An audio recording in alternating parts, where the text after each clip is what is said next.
In cities far and wide, we've watched a young refugee's final journey end in blood on a Charlotte train, while across the country a campus pulpit fell silent under gunfire.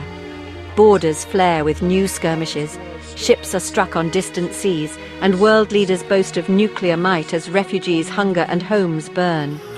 Grief and fear now bind us in candlelit vigils, and in that shared sorrow we find the fragile spark that might yet light our way back from the brink.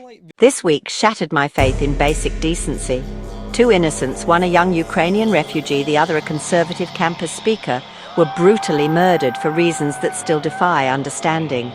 As the nation reels from these tragedies and global tensions threaten to spill over, I can't help but ask, is humanity plunging into moral darkness? Across Twitter and Instagram, commuters have posted photos of her empty seat and flickering candles at makeshift memorials, visual reminders that grief, unlike violence, lingers long after the headlines fade.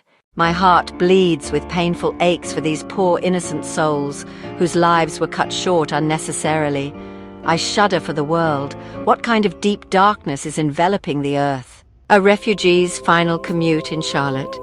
I kept wondering what could make a man take a knife and stab an innocent woman who had closed from work and boarded a train to go home in peace. Irina Zarutska, 23, had escaped the horrors of war in Ukraine and built a new life in Charlotte, USA. She arrived on these shores with little more than a single suitcase, her days split between English lessons at a community center and late-night shifts crafting pizzas to send money back to her family in Kyiv. After her shift at a pizza shop, she boarded the train home, settling into her seat with a book on her phone. Moments later, a stranger rose and, without any warning or provocation, stabbed her repeatedly. She turned in shock and fear, cowered into her seat as she bled silently to death. What is even more confounding is that this stranger did not harm any of the other passengers sitting beside him, who also happened to be of his race. He immediately and calmly slipped away afterward, removing his hoodie to escape capture.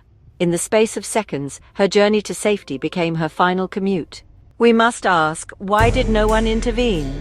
None of the other passengers around did anything to save this helpless lady. They just watched on as she was mercilessly killed. She died from her wounds. I froze, confessed Anna Lee, who arrived at the scene just seconds too late. It was as if time slowed, every scream trapped in my throat. When the news broke, the nation was shocked and greatly angered at the vicious crime. Millions called for the head of this murderer, who happened to be an ex-convict. Sadly, this issue became politicized as conservatives used it as a basis to criticize the weak criminal justice system in liberal cities, and liberals tried to wash down the enormity of the situation to defend their policies. Yet an innocent soul had died, murdered for nothing. As the nation confronted Irina's senseless death, another tragedy struck thousands of miles away on a college campus. Less than 24 hours later, after her video went viral, campus echoes turned lethal when Charlie Kirk, a 31-year-old father of two, whose live debates on faith and politics drew thousands, was gunned down during an open forum at the University of Utah. This unfortunate incident added fuel to the already angered nation. Charlie was both loved and hated. He had millions of followers on social media, and his Turning Point USA, TPUSA, Prove Me Wrong activities drew thousands of young people audiences on college campus. He single-handedly championed Christian values among young people and challenged them to boldly live out their Christian values, politics, and views in increasingly liberal and woke communities where conservative voices were being silenced. Through his debates and sharp-witted arguments, he obtained a large following and influence, and turned thousands from liberalism towards Christian values. His videos were always trending online, and he appeared often on mainstream media.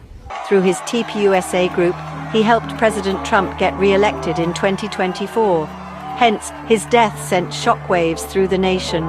Conservatives became very angry and called for revenge, while liberals celebrated his death online. Some people who celebrated his death even lost their jobs as a result. His murderer has been apprehended. And it seems his reason for killing him was because of his views against the LGBTQ+ community.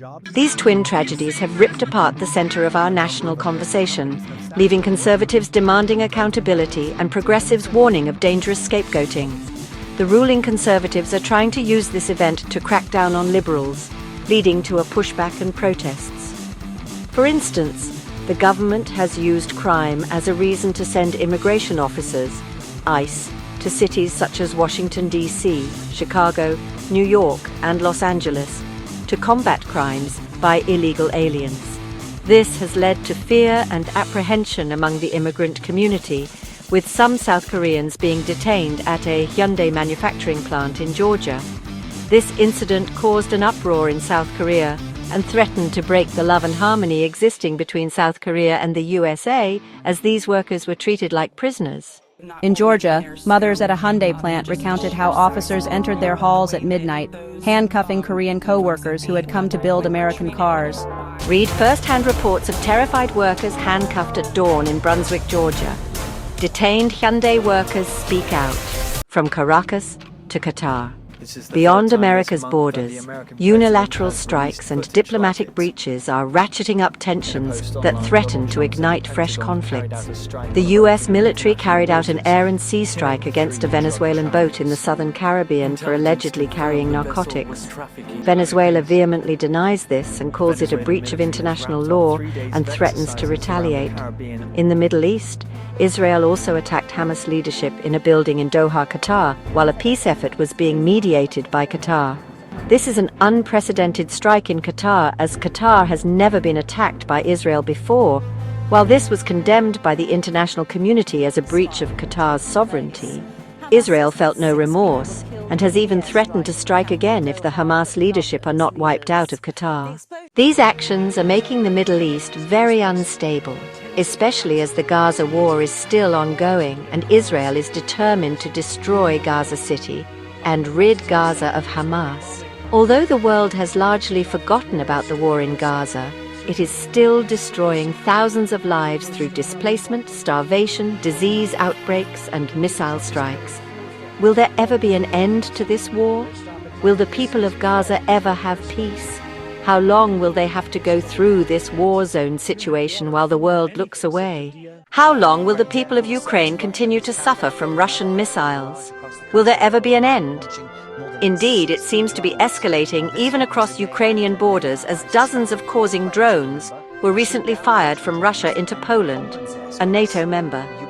NATO had to fly jet planes to shoot down the drones. This marked a new escalation and caused consternation across Europe, as many wondered if Russia was bringing the war to NATO and potentially starting another world war.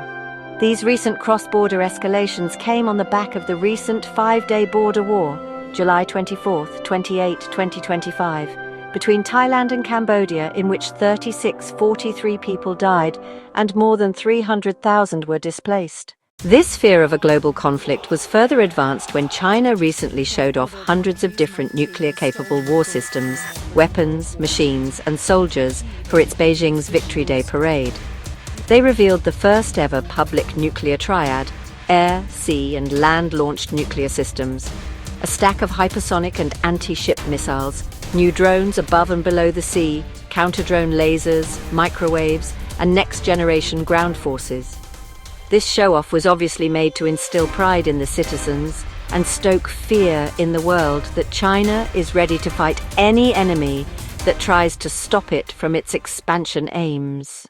During his speech surrounded by Russia, Vladimir Putin, and North Korea's presidents, Kim Jong-un, President Xi Jinping said the world can choose peace or war, signaling to the world to either accept China's position or face war. As Jesus warned, "And you will hear of wars and rumors of wars. See that you are not alarmed." Matthew 24, verse 6.